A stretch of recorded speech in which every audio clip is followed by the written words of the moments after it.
What's going on, YouTube? It's Two Tall Shaw again. I'm giving you guys another vlog. Today, this is the intellectual genocide of blacks part 2. And today I'm going to mainly focus on HBCUs. If you don't know what that is, that's a historically black college university. And also mainly keeping each other up. Um, Myself, I went to an HBCU and graduated and everything. And one thing I learned is that all HBCUs are not the same. And with that being said, don't get me wrong, I did enjoy my HBCU experience. However, it wasn't the same as what I saw from people that went to other HBCUs. And it seemed as if my school, it didn't, I want to say it didn't cultivate, the black man. It didn't cultivate the black woman. It really just said, hey, come here and enjoy your school, graduate though, and get out. And that's the way it seemed. And and in my opinion, I think they're changing now. I've already graduated from the outside looking in. It looks like they're changing, but I see it. When the way I saw it, it looked like they were treating it like a business, almost like the NFL, the NBA does its players.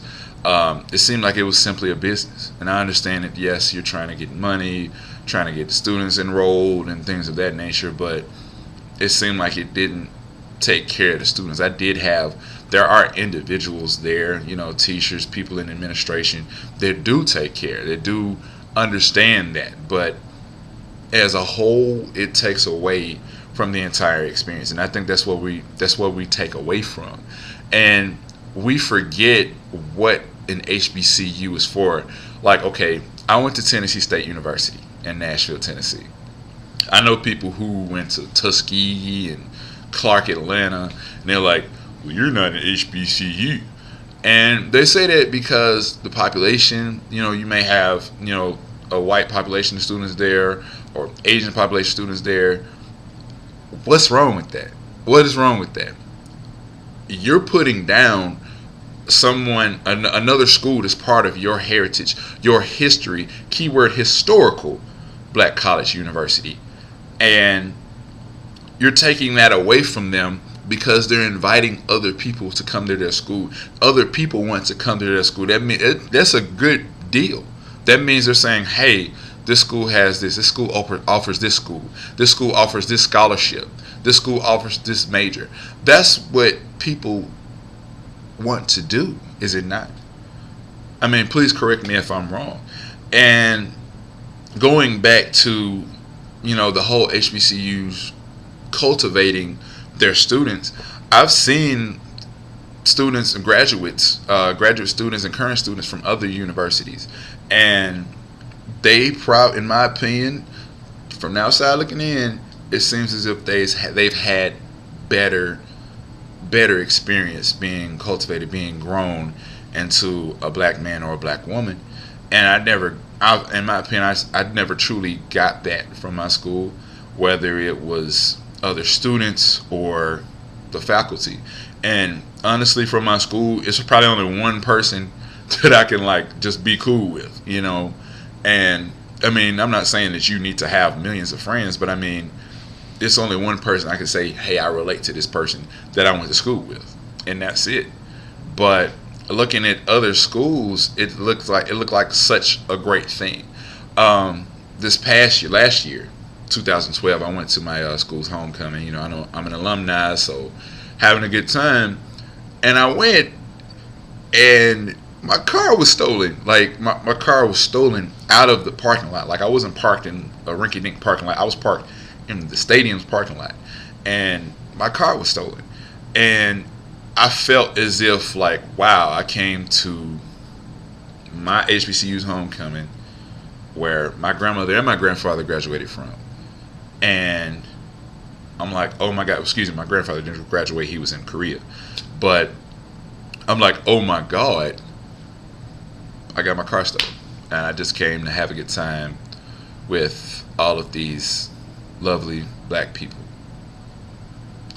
And not to speak negatively, but I've been to white schools' homecomings. I've been to white events where millions of white people. Nothing's ever happened to my car. But the one time I want to go and mess with my own people, it's a problem. And I don't understand why I have to be taken from when I'm trying to give, trying to fellowship or congregate with people like me. And that's why sometimes I feel like I'm the kid in the classroom. When everybody's acting up, I'm looking outside of the window, wondering what the rest of the world is doing. That's me. And seriously, sometimes I regret going to the HBCU I went to. Sometimes I wish I just went to any other school, you know. And I feel like certain things, you know, could have been done differently during my experience. Could I have done some things? Of course, anybody can. However, I feel as if I wasn't offered what I was supposed to. Like I said, looking from the outside, looking at other universities. And in my opinion, of course, we know that the HBCU is a dying breed, but we're not helping. We're not helping it at all. We're not helping when we go back to the community, and the community does nothing but push it away by vandalizing property, to stealing vehicles, stealing property, pretty much taking advantage of the HBCU experience that people are supposed to experience, and people that don't even attend the school, never ever intended to attend the school, they're taking away from that, and people don't realize that.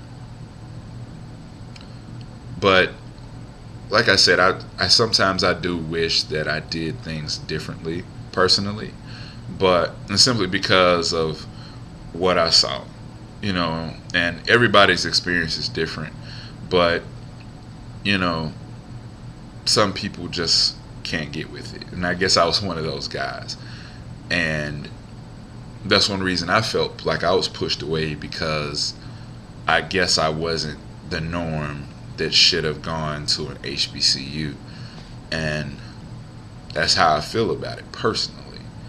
But looking at it as a whole, I believe that HBCUs need to do more to support their students instead of just trying to get people enrolled. I understand, yes, that's the agenda if you want to keep your school alive, but if you really want to maintain your school, you need to maintain the heritage, maintain the history, instill the history of your school, instill the heritage and the pride and the honor of going to whatever college or university that you attend, whether it's white or black. But I think that we're taken away from that, mainly in the area of HBCUs, and that's my opinion. But that's how I feel. And don't get me wrong, I really do, you know, appreciate what I've learned and what I did in my experience. And you know, you are where you are, because you're supposed to be. But looking back on it, if I could have done things differently, I would have done things a whole lot differently. But that's my opinion. But that's how I feel, guys. Make sure you tune in this week for Intellectual Genocide of Blacks Part 3. Come back and see me. Make sure you like, comment, and subscribe below the Two Tall Shaws channel. I appreciate the love I'm getting so far. So hit me up when you can. I'm out.